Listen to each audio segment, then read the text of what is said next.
operations. Liz Vega, AMR. Devin Hagen, Fort Wayne Fire. Jeff Warner with CalStar. Jess Mendoza, North County Fire. Sam Ballesteri, retired EMT. Kirby Walton, Correctional Training Facility. Steve Brooks, EMS Agency. Brett Claridge, EMS Agency. Jared Bagwell, EMS Agency. Glenn Miller, AMR. Ben Hitchcock, AMR. Jim Stubblefield. I'm the medical director for controlled substance management for the ALS agencies. Scott Hutchins, Wayne Spot. Reno to Toledo, Cal Fire. Okay. So before we start the formal agenda, I'm going to turn the floor over to Harry in just a minute. I'd like to make a motion to the body here present that we acknowledge what transpired 18 years ago today, in which a large number of first responders, firefighters, law enforcement officers, and emergency medical personnel, as well as a sizable number of innocent civilians and flight crew were lost through what is now known as terrorism. I'd also like to ask that we have a moment of silence.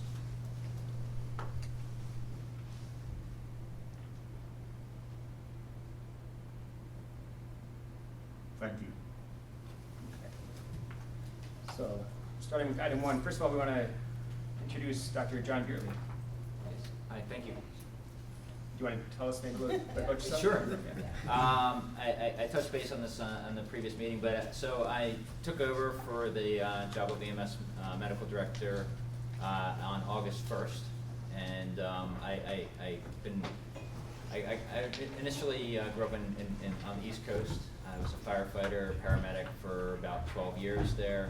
I went to medical school in Chicago, came back to Baltimore, trained at shock trauma, and then came out to California, and I've been out here since 2007. I currently work in the South Bay at Regional Medical Center of San Jose and El Camino Hospital Mountain View, and looking forward to joining you all. Thank you. Okay, so we'll move on to public comment. Any member of the public may address the committee for a period not to exceed 3 minutes on any issue not on the committee's agenda.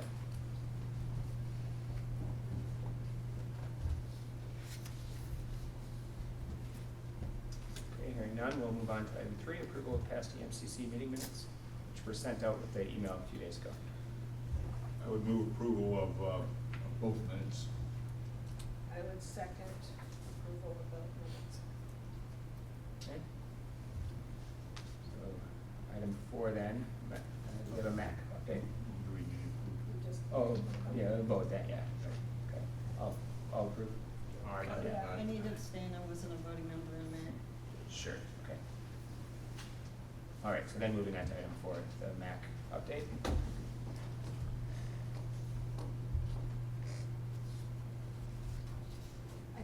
Are we just going with the, there's draft meeting minutes in the packet? Yeah, anybody have anything else to add though?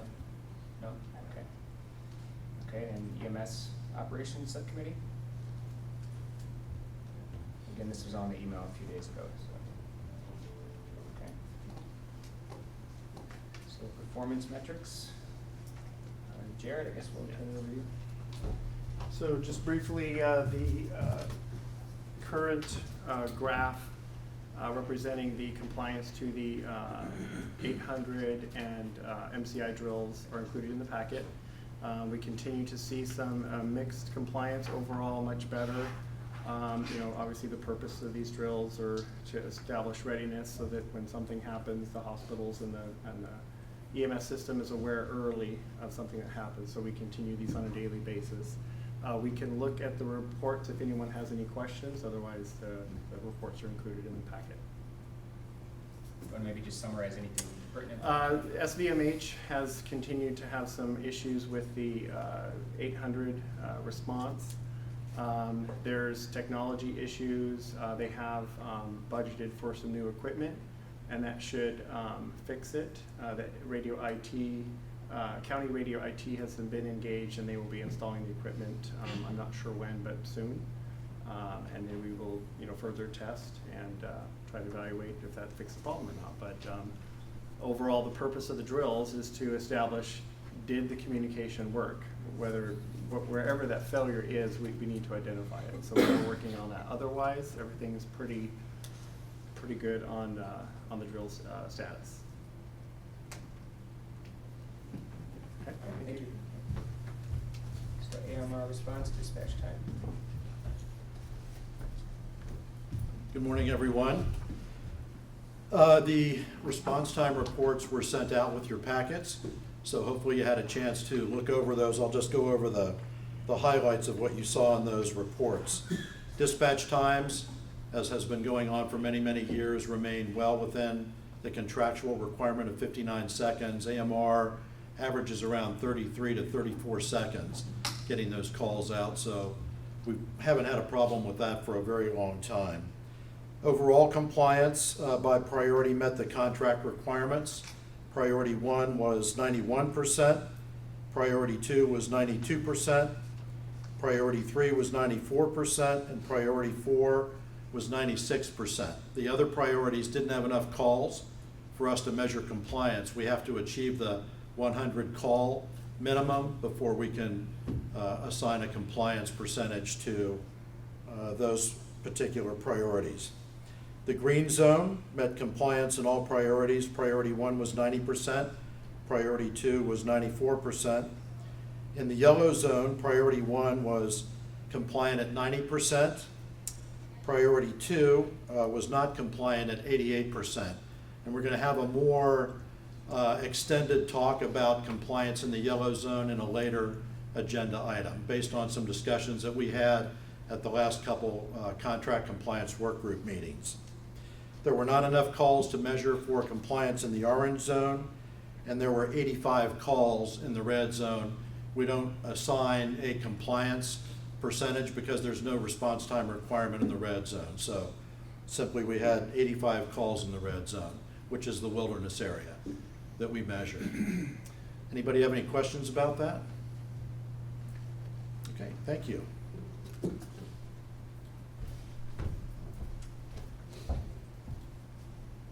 First responder response time report.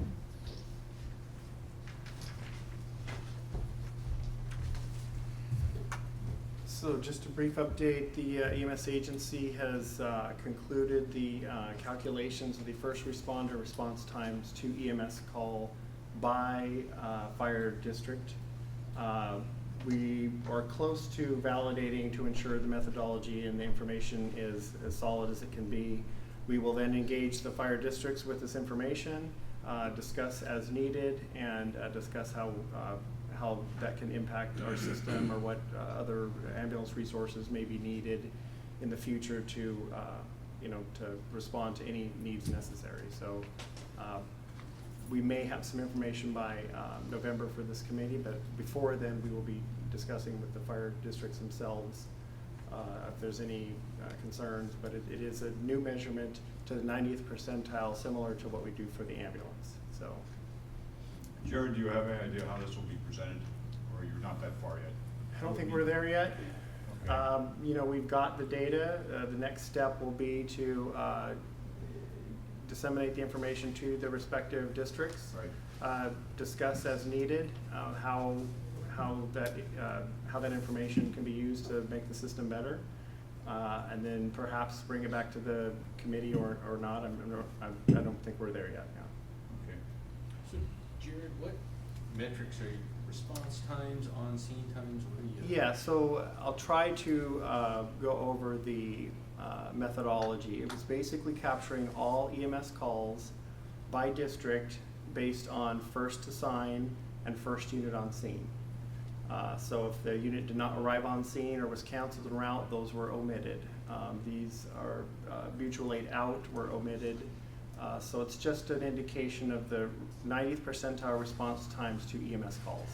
And are you getting that data from the ESO or how? It's all done from the CAD. So the CAD has a advanced module, advanced reporting module, and that we pull that for ECD calls. We've also worked with CAL FIRE to get their data and use it from their CAD as well. So we take all the unit IDs that were appropriate, And part of this methodology explanation will be done at the fire districts too, to ensure that we're capturing, exactly what we intend to, so.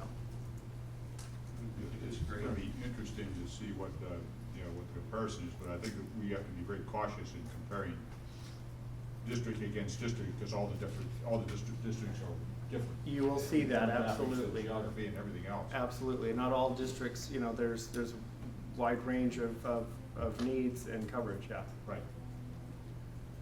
Then, are you, sorry, don't mean to dominate this, I read this and I'm just wondering, are you gonna be like utilizing, NFPA 1710 or 1720 is for like your on-scene standards, or what are you, because I would imagine our time should be quicker than the time of the ambulance. At this point, this is just data. There's no response time requirement or anything like that in discussions. These are just a snapshot of the performance of how the EMS system is running. Correct me if I'm wrong, but there are no operational parameters established. It would just be an analysis. Correct. And to get a It's picture just, or this is snapshot, what it if is, you yeah. will. Yeah. And then, Sorry. Hey, Jared, just want to confirm that you mentioned that the CAL FIRE times were taken from the CAL FIRE ECC, so that's the start time for the response time data that you received for those districts? Correct, dispatched by it's CAL FIRE? first unit assigned, first unit on scene. Based on the CAL FIRE ECC dispatch? Correct, yep. Is there a metric for a call transfer time from fire prom to CAL FIRE? That should not reflect on any of the data, because we take the data in your CAD of when you assigned, or ECC assigns the resource, so I don't, there's none of that incorporated into it, so. Thank you. yeah. Thanks. And the actual time being measured, it wasn't from call received, it was from call assigned and then to what, wheels stopped on scene, or? Assigned or dispatched to on scene, yeah. Okay. And whenever that is either a push button on the mobile CAD or radio communication when on scene, et cetera, so. Jared, just one last question. So in the past, we've inquired about getting, like the ambulance response times by jurisdiction. Mhm. So with the system that you're putting together, will you be able to incorporate the two so that we'll be able to get a good look at what's happening within our community? Absolutely, that's version 2. So version 2 will be able to take the ambulance data by fire district and compare apples to apples per district and get some meaningful, comparison on how that all relates to each other. Great. Similar question. You can, in your numbers, are you able to see engine time and then ambulance time for the same call broken down? Like, maybe on an average, how often an ambulance arrived earlier than the engine or after? Great question. That'd be very interesting. That's for us. version 3. That will be, the next logical step would be then to take the ambulance and the fire data, once it's validated correct and everybody's, on board, and then draw those conclusions. What is the 90th percentile time before ambulance on scene or after ambulance on scene or arrived on scene at the same time, et cetera. So these are logical steps. Right now, we're just dealing with the first responders' response times to EMS calls in their districts. So, Jared, you're doing 90 percentile, not fractile. 90th. Not fractile percentile, like we are measured. 'Cause we're You're measured doing, at- it's the same way as we No, but measure. we're measured at fractile, rather 90 percentile is a whole different measurement. It's So- the same, yeah. Okay. It's the same methodology. Sounds like it's a work in progress. What kind of time frame should we review it again, you think? We're mostly done with it. I think the next step is to send the data to the fire districts, engage and start discussions and talk about it. So I think it'd be hard to say. I think we need to look at this as one step and look at the macro picture. That's what our challenge is. That's what our And task thank you, is. Roxanne, she's here now, so she's done the lion's share of the work. So thank you to her for all that. Anything else? So we'll move on to ambulance patient outflow, you have that one too? Mine too. So included in the packet is also is this yours or mine? That's yours. Okay. The ambulance patient offload times, we will start representing this as a graph, as a report at these committee meetings moving forward. What you see before you are the AMR, APOT times as reported as reported by AMR. The future goal would be to take ESO and incorporate all providers into a countywide APOT times by facility.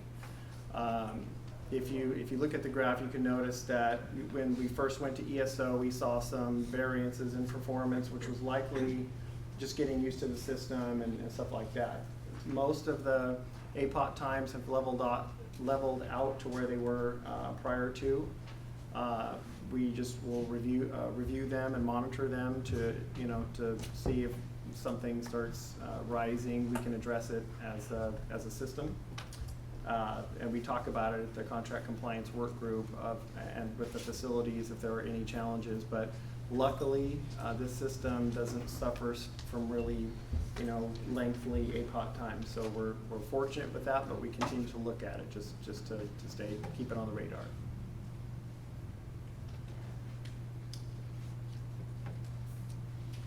Okay, thank you. So moving on to old business then, Fred, EMS data system. Hello again, everyone. The EPCR data system has been in place for a little over 10 months now. For me, that's a major accomplishment for our system. Monterey County Regional Fire is now in the umbrella account. They came in early June. And so now I believe that gives us a really full, complete EPCR data system for all the providers in our county. That's a good accomplishment for us. As I reported earlier at the MAC meeting, the Health Information Exchange did not come to fruition. We worked with them for several months with Central Coast Health Connect. We thought we were on the verge of getting their buy-in, and they decided they did not want to integrate with our EPCR data system. So now we're going back to our original plan, which turned out to be Plan B, which is a health data exchange. So our upper level management met with the upper level management of two hospitals, CHOMP and Natividad Medical Center. I wasn't at that meeting, or those meetings, but from what I'm told, those meetings went very positively. And they agreed that they will integrate with our EMS data system. We have a meeting scheduled with Salinas Valley Medical Center, and we're scheduling a meeting with Me Memorial. So once we've had all those meetings, if all of the hospitals buy in, and our hope is that they will, then it will be a fairly easy technical integration. ESO will work with the IT departments at the various hospitals, and we'll finally get that outcome data that we've been really looking forward to for a long time, ever since this project began, really. Thanks for your patience. I say that a lot when I'm talking about this subject, but I think we're closer now than we've been for a long time. The nice thing is that we have gotten already some sort of beta testing outcomes back from Natividad Medical Center into the ESO system, so we know it can work. Unfortunately, we didn't get the data elements that we were hoping for, ED diagnosis and disposition, and hospital diagnosis and disposition, but we know that the form can appear in our outcome tab. Technically, we know it will work. Now it's just a matter of getting all the hospitals online. So 2 out of 4 have said yes. I'm hopeful, and we'll see where we go from there. Anybody have any questions, comments? So Fred, when you said you couldn't get the ED or discharge diagnosis on that report, is that because it's a work in progress, or does it look like we won't? I think it's just because so far we haven't agreed to get that kind of data from them yet, but everything else was there. Basically, a lot of the stuff that we had given them already was on that form, the demographic data, the name and all that kind of thing. But the ones that we wanted were blank, and so hopefully once we have this agreement in place, we'll be filling those boxes and we'll be able to see what happened to our patients. Gallons? With this revised methodology, what is the expected turnaround time? Is it still going to be fairly quick? And will we be able to see the full data set for our? Yeah, the way it works is it depends on an individual system, from what I'm told by ESO. So in some cases, it's within 24 hours. You know, other cases, it's 72 hours or maybe a week. It depends on the individual hospital and what they're able to do. But ESO tells us that they can get it almost instantaneously. As soon as that info is in the hospital system, we can get access to it. So, you know, it will really depend on the individual hospitals, but it shouldn't be too long, I'm hoping. And then that data set will go back into. Yeah, the way it works is, so if you are paramedic A and it's your patient, you can look and see what happened to your patient. It's a tab literally on the EHR. So you wouldn't be able to see somebody else's patient, you know, another provider agency or even somebody else from your provider agency. Much of that data is based on coding, which is dependent on the patient being discharged, the coders getting that chart and then getting filled, so it won't be instantaneous. But once again, thank you for your patience. You know, we're trying to move this along. It takes a long time to get all these cats herded, but we keep working it. Any other questions? Okay, thank you. All right, so moving on, Jared, we got you back again for medical priority dispatch system status update.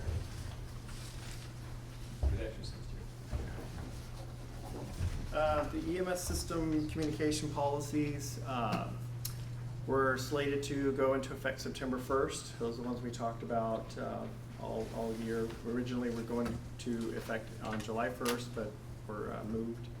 Unfortunately, that date came and went and they were not implemented. The EMS agency has engaged AMR and ECD to try to find out when they will be.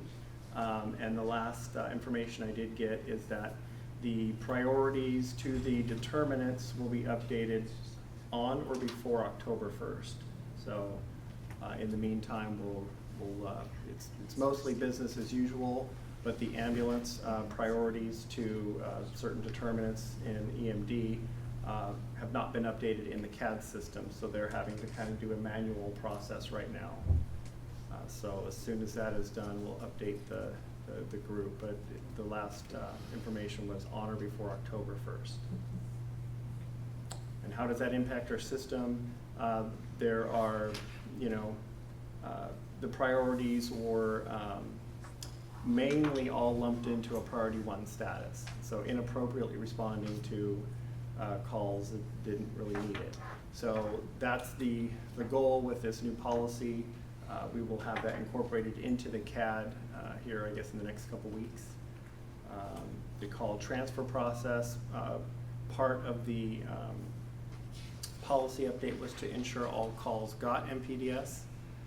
So we're looking forward to that policy changing so that all possible medical calls are going through the priority dispatch system. So update as needed, but that's where we are right now. So what we're saying is on or after 1st of October? On or before October 1st for the priority updates.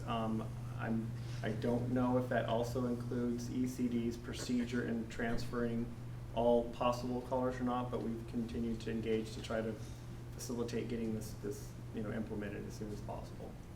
So is there a quarterly compliance report that goes with this, or how do we get feedback from how this is working for the system? In what way, I'm sorry? So if you're doing EMD and trying to determine who gets EMD, Mhm. and what's the performance of the dispatch center, how do we get that information back to us to determine the efficacy of the policy? Part of the information that contract compliance work group you will see affected, such as we report every month that only 50% of the calls go through MPDS. So we should see a rise in that based on the procedures that get changed. We will see more appropriate use of the priorities to the calls. The compliance to the protocol really won't change that, but we can discuss what future reports might be needed to address that situation. The priorities are pretty much in line with the medical acuity. I think the next step is establishing a dispatch type review committee that with medical oversight that looks into those caveats, meaning Did we over or under respond to an incident that had a bad outcome or something like that? Why did that happen? Did it happen because the priority dispatch wasn't used appropriately, or it was a low compliant call? Or is there something fundamentally wrong with the assignment of the priority to that acuity? So that will be the next phase of this as well. But the data needs to start coming in. And so once the CAD gets updated, then we can start seeing that data come in so that we can start collating it, reporting it, et cetera. So I think the role of the contract compliance working group is going to be critical here as we define, what we're looking for. That's really my concern. How can we get feedback to the agencies and the entire system that yes, it is working, that the system is working, and here are the areas that we can improve. So I think I see a role here for another role for the I agree, and some of the points we already talked about, the code 3 outs, or the code 2 outs, the code 3 ins. Right. That could be a reflection on the EMD or MPDS process. Right. If it is inaccurate for any reason and the acuity level was much higher than the response should have been, we can QI that and figure out why. Again, there's a lot of different reasons why. It could be paramedic judgment decided this was a higher acuity call. It could have been the call wasn't, something wasn't caught on the call it should have, or whatever. So those are, I think, we'll see some changes in that data too. Well, system monitoring and system improvement are going to depend on the feedback we're going to provide the agency. So that's fine. And we talked in the past about having a regular report from the contract Yeah, compliance. right. This is maybe another reason to add that on the agenda. Yeah. So Jared, October 1, what does that mean to the troops on the ground? What different things are they gonna see, or should they be prepared? For fire departments, the only change is that priority 2 and priority 3 priority 1 and priority 2 are still code 3 calls, right? There's the life-threatening component for priority 1, and then there's just an emergency component for priority 2. Really what that means is that if you are dispatched on a priority 2, an emergency call, and a priority 1 hits, that's a life-threatening, you will get diverted to that call. So that's really the only impact you guys will probably see, because the ambulance is still going to be responding lights and sirens to most of the calls that they currently are. It's just this diversion factor. If In our dispatching, we're gonna hear priority 1, priority 2. you'll just like you do now, yeah. You might hear more priority 2s, and all that clues you into, it would clue the responders into, is that if a priority 1 occurs along the way that they're closer to, they might get diverted.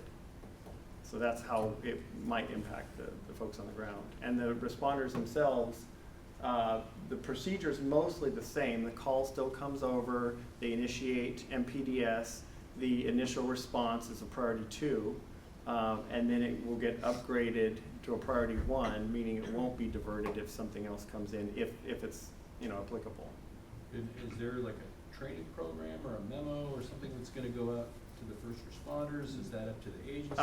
We can, if you'd like the agency to put out a quick summary of that. Yeah, I think just something so that Sure. formally everybody's been made aware of what to expect. Okay. On our side, can I say something? Sure. On our side, it's actually, you're seeing it more on the AMR side. That call's hitting our queue as code 3 priority 2. So we're having to go through the EMD process, whether it's gonna, go to higher priority or whether it's gonna downgrade it.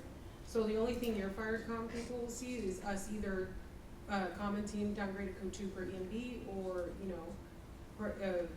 it's upgraded priority 1. And if we notice that our units are responding to a priority 2 call and there's a priority 1 that hits the queue, then we'll make a comment within that call saying, this unit is diverted to a priority 1 call.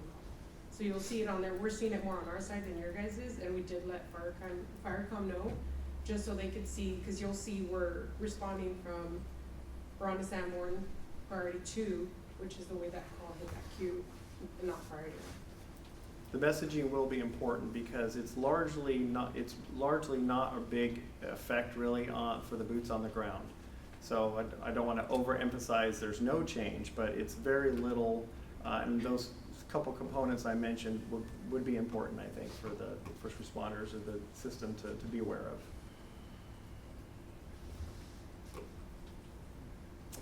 Anything else? Okay, great. So moving on to today's new business then. From the Contract Compliance Working Group, specifically to a discussion to modify AMR's contract to allow for the use of BLS ambulances for interfacility transfers and 5150 patients, which is something we've been talking about for Alrighty, for spending a lot of time up Yeah. here today. Jared's gonna put the slide up for yellow zone compliance. I talked about it a little bit earlier. At the contract compliance work group at both our June and August meeting, we talked about yellow zone compliance fairly extensively. And one of the things that we talked about at that meeting was the fact that ALS units in the system are often used to transport 5150 patients to psychiatric facilities, some of which are far away, some as far as San Diego County. So when those units go out of the system, they're gone for a long time. So the contract compliance work group, as part of its work, felt strongly that we should take this issue to the EMCC. We were going to bring it to an earlier meeting. That meeting was canceled in favor of a listening session for the RFP process, but we are bringing it to you now. So basically what we as EMS staff asked the CCWG chairman, Harry, to do was to put it in writing exactly what the request was, and that's what's contained in your staff report. Harry sent me an email which said this is what we're suggesting. At our August CCWG meeting, we discussed that issue again because it's an important issue, and at that meeting there was some talk about perhaps other kinds of interfacility transfers that maybe could be handled by a BLS unit. The trick right now is that that is not currently allowed in the contract. Basically, the contract says that any ambulance trip will be an ALS unit. So we met with AMR a couple months ago to talk about this general issue about specifically interfacility transfers and what we could do to maybe make some changes in the contract to make that more reasonable or something that would help the operations here in the county. They made a number of suggestions. We asked them to put that in writing. They did that. They sent us a letter with some of their requests, including what I've just been talking about. And so we're reviewing that right now to figure out if there's a way that we can make a change in the contract, a new contract, whatever it takes to deal with this issue effectively. And that's kind of where we are right now. And I'll let Tino speak for AMR, but a lot of the discussion at the CCWG involved the fact that the way the contract is currently constructed, it does take ALS units out of the system for extended periods of time, and that affects their compliance, especially in the yellow zone where they've traditionally or historically had some issues or challenges with meeting the requirements of their contract. So if anybody from the CCWG or Tino, if you'd like to add some. Just add that adding the BLS into the system is an enhancement to the system because it allows, like Fred indicated, to keep our true paramedic services in county for the districts for the entire county. We do get an average about 2 to 3 out-of-county transports to Santa Rosa, Sacramento, and again, occasionally San Diego. So that has a big impact because we lose up to 300 to 400 unit hours of units returning back from the county. So that's a big impact. So when we have agencies that are asking, why does it take us so long? Well, it's because we're just not operating 911, we're operating interfacilities, long distance, and as well as special events. So we are being hit pretty heavily when those units get pulled out of county. With adding those BLS units, we're not going to reduce our ALS ambulance either. We're still going to keep the same number of unit hours for ALS paramedic ambulances. And that's why I say we're going to enhance it. We're just going to add more of these BLS units to take care of those interfacility discharge 5150 from a hospital to another facility. So I think this is a great move and a great direction because it's really going to enhance the system. It's going to help our compliance, of course, but it really is going to have more available ALS units for us to have. And just to be clear, we're reviewing that currently. It's not something that's going to happen next week. And the other discussion that we had fairly extensively at the last CCWG meeting was the issue of the prison and what goes on when we have MCI after MCI after MCI at the prison. We've been having a lot of those lately. And what ends up happening is that 3, 4, 5, 6 units get sucked up very, very quickly into the MCI, and the MCI seems to develop over a period of time. So it can take a lot of units out of the system for a protracted period of time just responding to that one MCI, and those things tend to be a little nebulous there because of the nature of the beast. You know, the situation is spread out over a large area in the prison.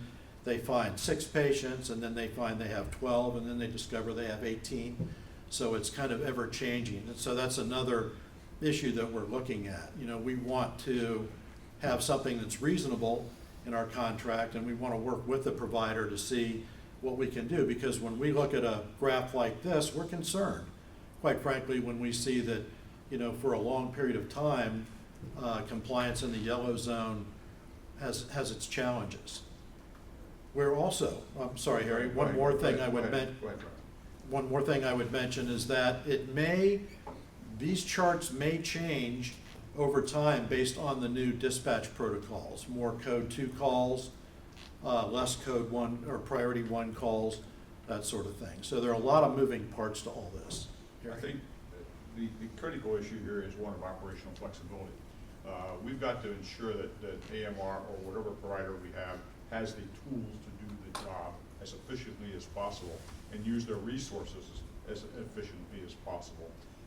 You know, if we don't do that, then we're neglecting our responsibilities, quite frankly. You know, this is something that's come up that in a working format, the people who are addressing that are aware of the situation and are well versed in the situation, and I think it's a positive move. At this point, I think the other thing to understand is we look at yellow bars on the graph here.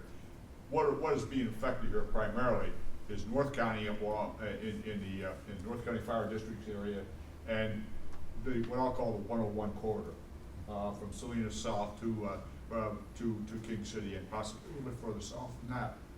When you look at the distribution of the shortfalls and the peak valleys, Fred addressed one, and that's the prison. That's a big spike right there at Soledad. But we need to ensure that all areas are completely served and there are no underserved areas. And so that's what this step is guided for. So if necessary, I can make a motion to the effect that we ask the EMSA to proceed in that regard. All right, I will make the motion. Just before we start that motion, one comment, that I fully support this. I want to see that. I'm also concerned that I would ask the EMS agency and AMR formally engage the hospitals as you proceed with this, because there is an occasional 5150 that you would want ALS intervention. Sure. Just to make sure that they have an opportunity to update their policies and procedures so that we're choosing wisely. Absolutely, and I think in the email that Harry sent, based on what you said, Dr. McRoberts, that it would be based on the medical judgment of the people at the sending facility. Yes. What code that would, or what level of service that would need to be. And the majority should be BLS, but Right. there is no. There may be exceptions. There are exceptions. Yeah. Hopefully it could be initiated at the hospital, request a BLS versus request an Right. ALS. Exactly. And also just to bring up that there may be transports needed that are non-5150 transports. So Right. just with that new bill out, it places a little bit more liability on the hospitals to place 5150s on patients who are voluntarily seeking care. So just to kind of keep that piece in the mix too. Absolutely, and that, like I said, that came up at the last CCWG meeting where it branched out a little bit from just 5150 transfers to maybe other kinds of interfacility transfers as well. Who's discharged to home or even to hospital, so we get a lot of those as well, where we're taking folks back home. There's no receiving nurse, doctor, and that's definitely a lot of it's BLS. Or even interfacility transfers from a cardiac, telemetry unit to a higher level of care that isn't necessarily needing anything other than oxygen and an IMT. Especially, that needs BLS. yeah, for BLS, we definitely have a lot of applicants for EMTs to run it through, get them hired. Paramedics are tough, we definitely have upgraded a lot of our folks, but again, we're the ambulance provider, we're not fire department, we don't have volunteers that can come in once the engine's out on a structure fire. A lot of departments here have volunteers that come in and support the stations. We don't. We have to do mandatory callbacks that consist of double time pay rate for these folks, and that's a big cost. That's a huge cost. If I could just make a quick comment, I think this is just a common sense thing. Honestly, being new to the county, I'm surprised that this hasn't been in place for like 20 years, where I've seen it other places, and I don't say that to be sarcastic or facetious, but I guess, again, makes sense. I don't know why we wouldn't want to do that. Any other questions or comments? Okay. All right, I'm gonna make a motion. My motion will be that the Emergency Medical Care Committee strongly recommends that the existing ambulance service contract language and/or provisions be modified by whatever means deemed appropriate to permit interfacility BLS transportation of 5150 patients at the discretion of the sending facilities staff. Additionally, this provision which should be incorporated in the ambulance service contract RFI currently under staff revision. I'll second that motion. All in favor? I'll have to abstain just so it's sort of Yeah, I'm supporting. We know where you stand. Okay.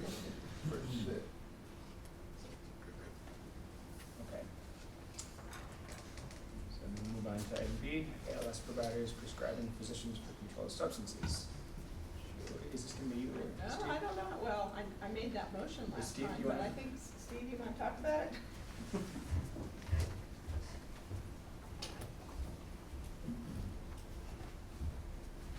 I would be happy to address the issue. It's very simple. It's in your staff report that's part of your packet. The EMS agency is transitioning away from providing physician services as the DEA registrant for our paramedic service providers, specifically the fire-based providers. So our EMS director is not doing that. Each provider will be obtaining their own DEA registrant. As of this time, most of the fire-based providers are seeking to contract with Dr. Stubblefield to provide those services. Two agencies, Fort Hunter League of Fire and Salinas Fire, are going a different direction.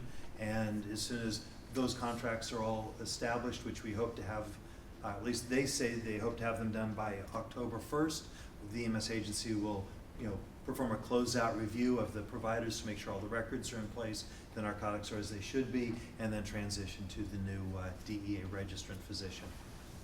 Very simple. We've got everything covered, it looks like, all the services. Seems to be. Do you have anything else to add?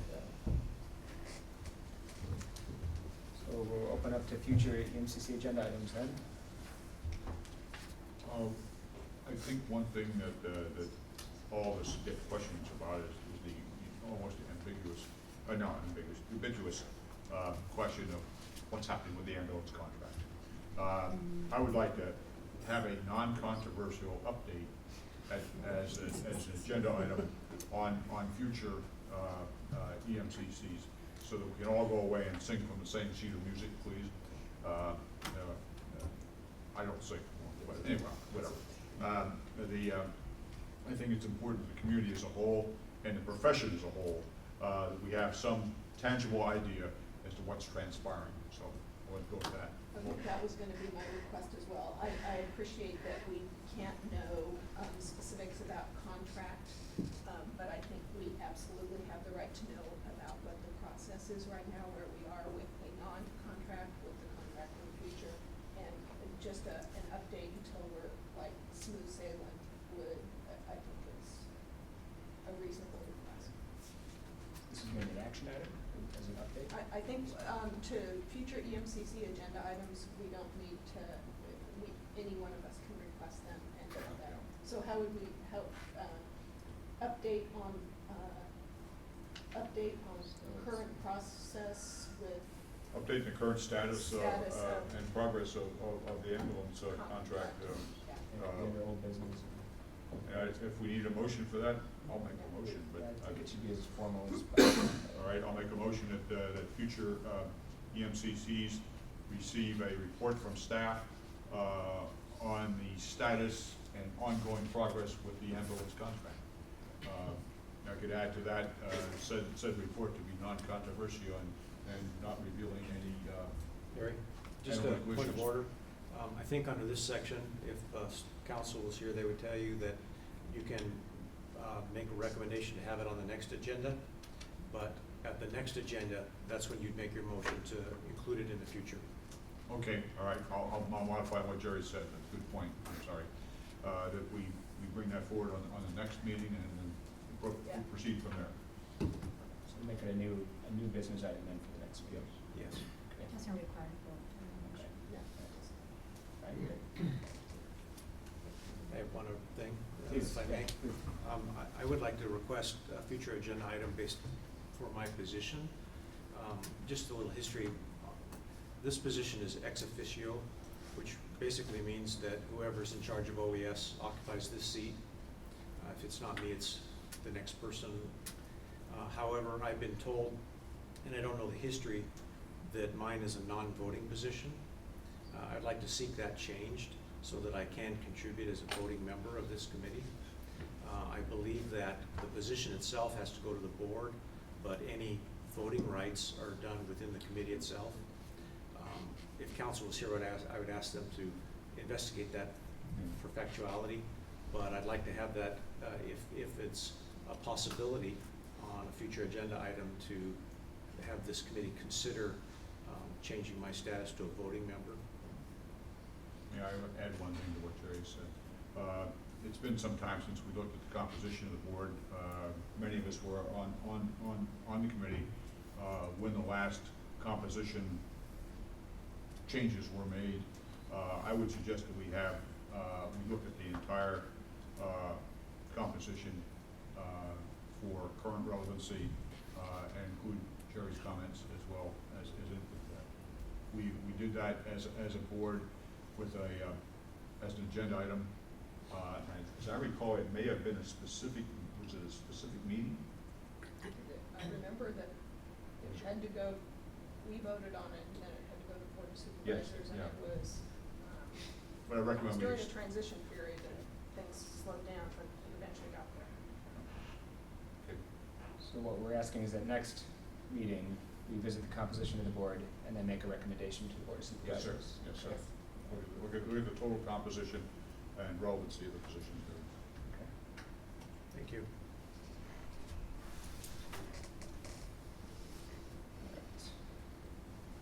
And I've got the records buried in here as to when the last time we did this. Jerry, I can look them up and check with you. So.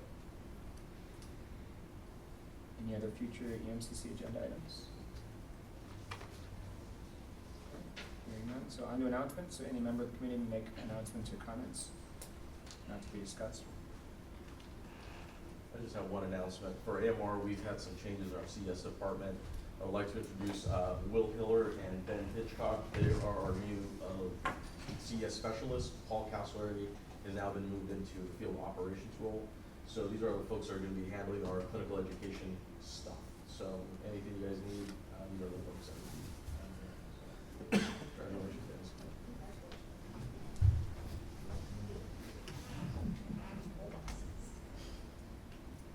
Anything else? All right, so the next meeting will be November 13th. And just to clarify the time, it's meet 10:30. They ended up with a 10 o'clock start time. And the invite said 10:30 today, so Maybe if we 10:30, could. Teresa? 10:30 is our standard meeting time, I think, is the agenda. We just didn't catch the time. Okay. Okay. So 10:30. So, all right, we'll go ahead and adjourn then. Thanks, everybody. Thank you. Good work.